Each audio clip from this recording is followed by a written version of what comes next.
Once in my life, I found someone who needs me. You guys just heard the worst fucking singing of your entire life for a few seconds, and I just wasted all your time. So something that wasn't a waste of time, I saw the Joker too, Folie à Deux, or Folie à Deux. Correct me if I'm wrong. I don't want to offend any French speakers out there. I spent a couple of days trying to decide how I feel about the movie. And I think I finally found the words I'm looking for. I didn't hate the movie as much as everybody else hates it, but I don't love it. And I want to explain why. I'm going to give a warning right now. I'm going to be talking spoilers, most specifically the ending of Joker 2. So if you haven't seen the movie yet and you plan to see the movie, don't watch this video. Go and watch it, then come back. Leave a like before you leave, though, because it really helps me. But I give you your warning, so if you're not planning to watch it or you don't care about spoilers, or you already seen it, then go ahead and watch this video. Joker 2 finally came out. It's finally been a few days. So I think it's about time I can give not a review, because I don't want to review it, because I feel like what I have to say isn't going to be different than what everybody else has to say. It's just going to be boring. So I decided to just have a quick little conversation about the ending. Genuinely, I don't have any notes sitting here, so I'm going straight off the top of my head. This movie's a complete follow-up to the first film, The Joker from 2019, which was supposed to be a standalone movie, but Warner Brothers called Todd Phillips back to create a second one. And boy, do people have a lot to say about this movie. I have a lot to say, but I'm not going to go too deep into it. Like I said, I just want to talk about the ending. Let me give you a brief little description of what led into the movie in the first place. So we follow the events of the first film. Arthur's in jail. He's getting his dues for what he did. He killed 5 people, one of them on national television. Obviously, they go through that at the beginning. The film starts off with animation, something that we kind of would see in like the early 50s, 60s, maybe 70s, 80s. I don't know which era, but it's reminiscent of the classic Looney Tune cartoons. That just sounded so fucked. It's reminiscent of the classic Looney Tune shorts, and it's called Me and My Shadow, and it shows Arthur dressed up as the clown we all know, the Joker, walking the red carpet into the Maury Franklin show from the first film. And this is obviously after he kills Maury Franklin and everything, blah, blah, blah, blah. But it kind of twisted a little bit. In the dressing room, while Arthur's looking at himself and getting ready for the show, his shadow kind of comes out and takes over, dresses itself up as like the Joker, takes his clothes, and goes on stage and performs. The whole time, you just see Arthur fighting with his shadow, but then you see the police come in, and they come in while the shadow's performing, but then the shadow sees the police and puts Arthur's clothes back on, and then the police beat him to death. And that's the intro into what we get straight into, which is Arthur in jail. Arthur's in jail. We meet the different inmates and the guards that he's gotten to know throughout the time. And then we get into him going to therapy. They're trying to claim that it was not him that killed everybody in the first film. It was the Joker, as if it was a separate personality, which explains the first few seconds with the cartoon. He's fighting with what he's believing is a separate personality from what everybody's saying, and then the whole film follows just that. They're trying to decide if he's clinically insane or if he was in the right mind when he did all those killings. And then there's a kind of like it's not a B plot. I don't know if it's a B plot or if it's like a main plot. See, the movie leaves you with so many confused corners that you don't know what's what. He's kind of like fighting between himself and the Joker. He wants to please everybody in the world with the Joker personality, all of his fans. Harley Quinn, who he falls in love with, who falls in love with the Joker, but not Arthur. She doesn't like anything about Arthur. She loves the Joker. So he's trying to please them while trying to please himself, is what I'm getting from it. See, I don't know. I just don't really know throughout the plot of the entire movie. It's supposed to be like he's fighting a shadow of himself basically throughout the entire film. But I don't know. There were plenty of good scenes in this movie, but then they don't go with what's supposed to be the main plot of this movie, which is the courtroom.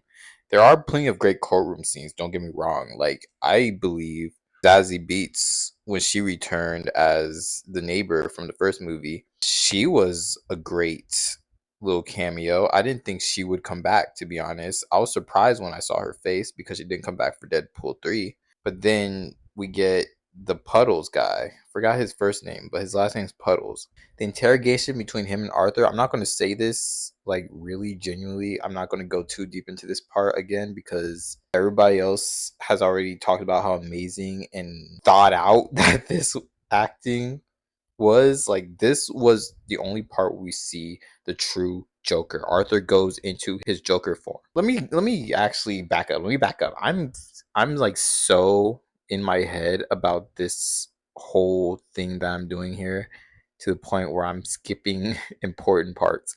Let me back up. So we get a scene where Harvey Dent, Two-Face. Oh yeah, by the way, Two-Face is in this movie, but he's not Two-Face. He's Harvey Dent. He's just a DA. So Harvey Dent is kind of going crazy on Arthur with the courtroom shit. I'm not gonna lie. He's doing his best. The actor is doing his best. Like, he even does like a little kind of like an accent that kind of goes with Harvey Dent's suave little personality that he got. But his like back and forth towards Arthur, it wasn't giving a lot until this moment when they were kind of badgering Arthur, and then his lawyer was kind of like trying to really try her best to defend him, like all lawyers, like Diddy's lawyer, of course, lawyers that know their client is guilty by all accounts, but they're trying their hardest to defend. She's really trying his hardest to say that the Joker is a separate personality and he can't stand for trial, while Harvey Dent is trying to push for the death penalty. Joker kind of snaps out of Arthur at this moment. This is when Arthur decides to fire his lawyer and represent himself. And he gets truly into the Joker persona. Like, he's wearing the makeup and everything. Then the first character witness we see, obviously, is Puddles. Well, not the first, but like he's the first real one that we get into. That's the only scene that we actually see the Joker character in its true form. You think he's gonna snap into it, like after that amazing battle between Puddles and him. But no, they get into a scene after he on live television, because let's not forget his entire court scene is broadcast as well. On live television, he badmouths everybody that did him wrong, including the guards, the Arkham guards, who we all know, like, let's be honest. In every form of Batman content, the Arkham guards, the Arkham policemen that kind of like roam the area, even the Gotham police, they suck. They're thugs. They're nothing. They're nothing. That's why Batman has to intervene, because they're horrible people who do horrible things for some extra cash on the side, or they just do horrible things in general.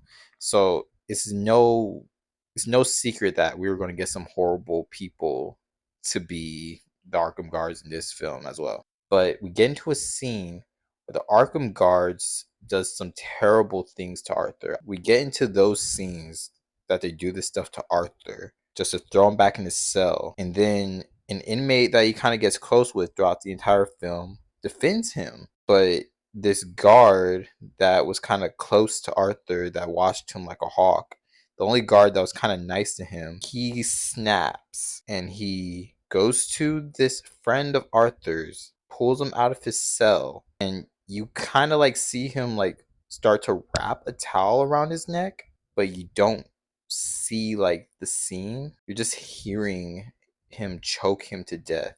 And that's when Arthur gets so traumatized and decides that he just doesn't want to be the Joker anymore. Then, fast forward to the next day in court, Arthur comes back as the Joker again, but he goes up to the jury. He admits that he's not clinically insane. The Joker isn't a separate entity. He's tired of trying to impress everybody that loved him, because they never loved him. They loved the Joker. And he's trying to prove, like, if they actually love him, they'll still stand with him. But we finally see that they never loved him. And he says these lines: "There is no Joker, there's only me, Arthur Fleck." And that's when everybody, including Harley Quinn, played by Lady Gaga, walks out of the courtroom, turns their back on him, and then they start reading off his sentences: guilty, guilty, guilty, guilty, guilty of all counts. And then, boom, a bomb explodes in the courtroom. Completely random, but it caught me. Like, that's where I kind of jumped, because I was kind of like sitting there, like, there's no way this is how this happens to him. Like, I'm kind of expecting something, either like he gets the death penalty or he escapes. But I was like, no way, this is how it happens. It just kind of randomly happened. There wasn't a lot of build up. There was a lot of musicals back to back to back that didn't really belong where they belonged in the film. Beautifully shot musical scenes didn't belong where they belonged. They could have, like, if they sang it for like maybe 5 minutes or so, shortened it up a little bit, and then moved on with the rest of the scene, it could have went well. But they overstayed their welcome constantly, and then it was back to back, no breathing room in between songs. And that's why it confuses me how we got here. You know what I'm saying? But we got here, bomb goes off, and Arthur walks out in his Joker makeup. Then some super fans picks him up in a car and tries to help him escape. Then they say something like, "We're gonna burn this whole fucking city down." And that's when Arthur freaks out, and he gets out and he goes to try and find Harley Quinn. They go to the steps from the first film, which is where I thought him and Harley Quinn were going to get back into it and do that whole scene that we saw in the trailers where they're doing the dance. But nope. Nope. She says, "There is no us, Arthur. I wasn't in love with you. All we had was the fantasy, and now it's gone. There is no Joker." And then she starts singing "That's Entertainment." And oh my God. I mean, oh my God. That was. See, I would have dealt with how that was such a bad scene, but it kind of worked in this environment for this movie. But then she started singing, and I felt like we didn't need that singing there. It could have, honestly, like I said, if she would have stopped after singing "That's Entertainment," perfect. But it went on for a full song. Even Arthur was over here saying, "Stop singing, stop, please, stop singing." And then she walks away as the cops come, beat him down, and take him back to jail. You were free, my guy. Could have ran when the cops came, but instead you stayed. And then we're right back to where we started. Right in that same room from the beginning where he sang the first musical number, the one that I terribly sang at the beginning, which honestly was one of my favorite musical numbers in this, other than Close to You. We go right back to that area where the guard tells him that he has a visitor. He takes him outside, right? And then he's kind of walking slow behind him. The guard's like, hurry up, what are you doing?" But then the guard leaves. And this is where I kind of felt like it was about to be a setup. Like, I knew it was about to be a setup. It was becoming kind of predictable. Then we see this random inmate that we see in the background just smiling and giggling like a psychopath throughout the entire movie. And he walks up to him and finally speaks. He has no name, by the way, but he finally comes up to him and speaks. He's like, "Arthur, can I tell you a joke?" He's like, yeah, let's make it quick. Here's the joke. I know the joke verbatim. Well, kind of verbatim. I know a little. I'm gonna mess up a little bit of it, but bear with me.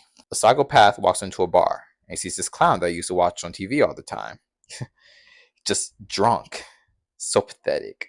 Anyways, the psychopath walks up to him and says, "Hey, I used to watch you on TV all the time. What are you doing here? What are you having?" He's like, "Well, pal, if you're buying, then I'll have whatever you want." And he says, "Oh, well, how about what you fucking deserve?" And then he stabs him a few times. He stabs like psychopath stabs Arthur a few times, which I knew this was a setup to kill Arthur because it was kind of coming. I kind of saw it coming. And Arthur drops. And honestly, I felt like that's where it was going to end. Like it was going to end on them just zooming into Arthur. I didn't think that they were going to do what they were going to do after this, which I think is kind of a disservice to one of my favorite Jokers, my childhood Joker, by the way, because I'm an early 2000s baby. I grew up on the Christopher Nolan movies. They show in a blurred background. You can see it a little bit and you can hear it.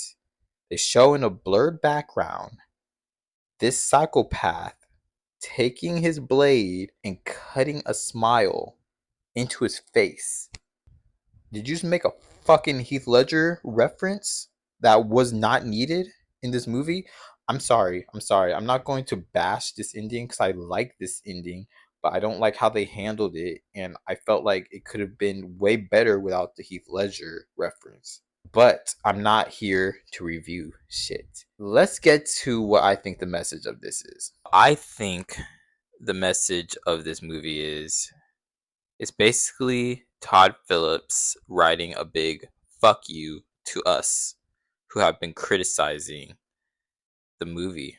I think we, the people, are supposed to be the people that was going against the Joker in this film. We were supposed to be the people who loved the movie, the people who hated the movie. I think Harvey Dent was supposed to represent the fucking critics. I loved the first film. I, for one, was in love with the first film. I saw it twice. I saw it 3 times actually, because I saw it when it came to streaming. Because I saw it the second time close to when it was coming to streaming.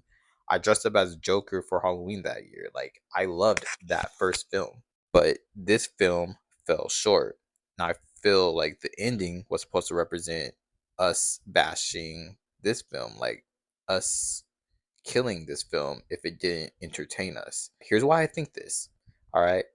Throughout the movie, they do talk about this TV film that was made, which I am presuming that that's supposed to be the Joker one from 2019. They keep talking about it, and we're going back and forth to a bunch of opinions, which I think is supposed to be a meta commentary on us, the people. I think they're trying to say that we, the people, only want to love the movie when it's entertaining, but we don't want to love the movie for what it is. The second it stops entertaining us, we're going to bash the movie and drop it, which honestly wasn't how like I really saw the message until that ending when the psychopath killed Arthur, because I think the ending of this movie is actually coming to life.